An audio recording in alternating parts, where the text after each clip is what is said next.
Hi, I'm Bonnie Lacy, and if you're joining me for the first time, I'm reading from my book, Cash Envelopes, You've Never Had So Much Money, and I'm using the companion workbook just to show you that there are lines inside that you can use to build your system.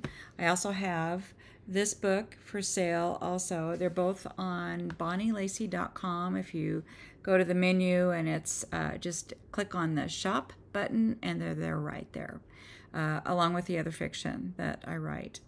Yes, I'm an author, I'm a speaker, and I'm enjoying reading these for you. This is chapter 4. But what I wanted to tell you is that I have a new follower, and it's Save with Alicia. I followed her back. I followed you back, Alicia. And I appreciate you following me. Now I have 2 followers, right? I'm just beginning. But I have watched her channel and the videos on her channel, and they're excellent. She goes way in depth. So if you want more than what I have here, what I'm reading, these are so wonky. Anyway, I get distracted. Go to her channel, Save with Alicia. She's doing a good job, and she's really in depth with the finances. It's good and practical. So, and the other thing I wanted to let you know is if you're doing this system and setting up cash envelopes, it seems overwhelming at first. And I get that. I've been there. So has Alicia. I hope I'm writing or saying your name right.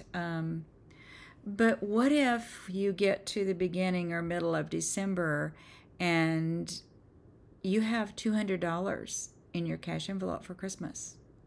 That's $200 more than you would have had if you hadn't done this. What if it was $500? Yay! Oh my goodness, that's even better. And I wanted to read to you the back cover blurb from these. Just, like a title, Cash Envelopes. You've never had so much money sounds a little hyped up, right? That's why I wanted to read it to you, because you've never had so much money. Yay. It's not. It's not hyped up. I've used cash envelopes for many years now and can attest to the fact that when you need to pay the water bill, the money's in the envelope.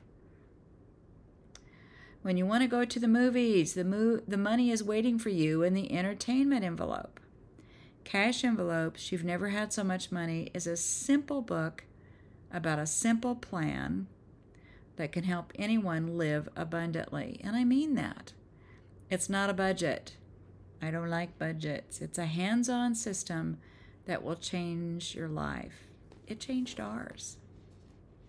So I would appreciate feedback, any comments that you want to leave. I want to make it a conversation. Yes, I'm talking to you, but boy, if you have any ideas or comments or questions, please leave them below on YouTube.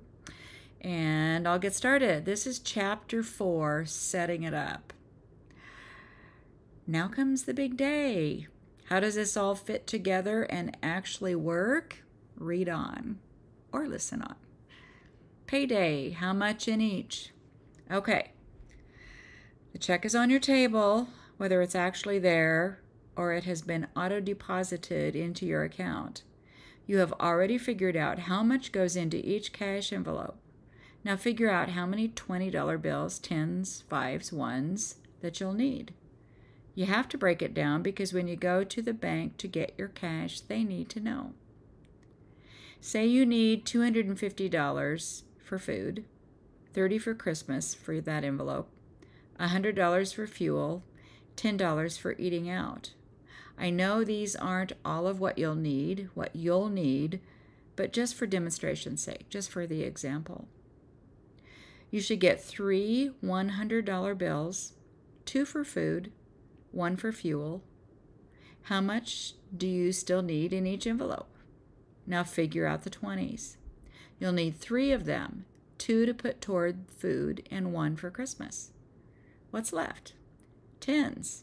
You need 3. 1 to finish food, 1 to fill out Christmas. and the one for eating out. That's a total of $390, or whatever your total is. Yes, that takes a bit of time to figure out, but it helps to have it all done before you go to the bank. I write how many of each denomination I need on a Post-it note. You could even break down the $100 bills further into 20s if you want, whatever you're comfortable with. So fill out your list, and here's the lines to do exactly that, the 100s, 20s, and so on, okay? Now, time to go to the bank. It's a little humbling at first to walk in with your paycheck and denomination list. They don't ask, they just sweetly fill your request. You get used to it, and so do they. You deposit the paycheck minus the $390 cash back for your cash envelopes. What stays in your account at the bank is for those bills that are easier to pay with checks, like I noted in a previous chapter. I pay the credit card from the account by check or online. Also my haircuts, our car insurance, utilities, and a few other specifically budgeted expenses. Then go right home and distribute the cash into the envelopes according to how much you wrote on the outside of each envelope. $250 on the cash or on the food envelope, and etc. and so on. Okay? As the clothing envelope fills, you might be needing a jacket for summer, or your underwear might be getting ragged. Now you can dip into that envelope, but have a conscious plan so you don't run out and play. This is hardcore. No using the credit card. When dearly beloved comes home and tells you he had an especially great day, you can celebrate because your eating out envelope is well stocked. Honesty pays. Let me scoot around here. Yes, honesty pays. The biggest challenge is to be honest with yourself. Doesn't matter what other people think, even though we care, we have to do what is best for our own finances. I used to be nervous going to the bank when I first set this up, but now when I go to the bank to get the cash, it's no big deal. I sometimes bring cash from, say, my clothes envelope for deposit to pay toward a new pair of jeans that I just charged to the credit card. Pay it back right away. The bank tellers don't ask. There will be times when you might need to borrow from one envelope for some reason. The holidays took its toll. A bill was bigger than usual. You found a deal on something. That's okay. Just be careful. It can be very easy to fall back into the old financial addictions. I hate that word. Still, I never borrow from the medical envelope, the food, or the car registration, or a couple of others. The section above, being honest, pays here and now. If I had hidden my debt, this never would have worked. I would still have had secrets and deep, dangerous wounds. And if we hide these things, they never heal. So, grocery trip. Well, here we are at our favorite grocery store, hopefully with a list in hand. Never go without a list. Let's say there is $250 in our food envelope. This is what we have to spend this week. Again, that's just our example. You have a different amount probably. The first trip or so can feel very humbling. I scribble on the grocery ad or in my journal the cost of every item in my cart as I drop it in. Adding it up, I round each item up to the nearest dollar amount to allow for tax. Even though we don't have tax on food in Nebraska, there will still be some items like toilet paper, paper towels that are taxed. This way, I'm not surprised at the checkout.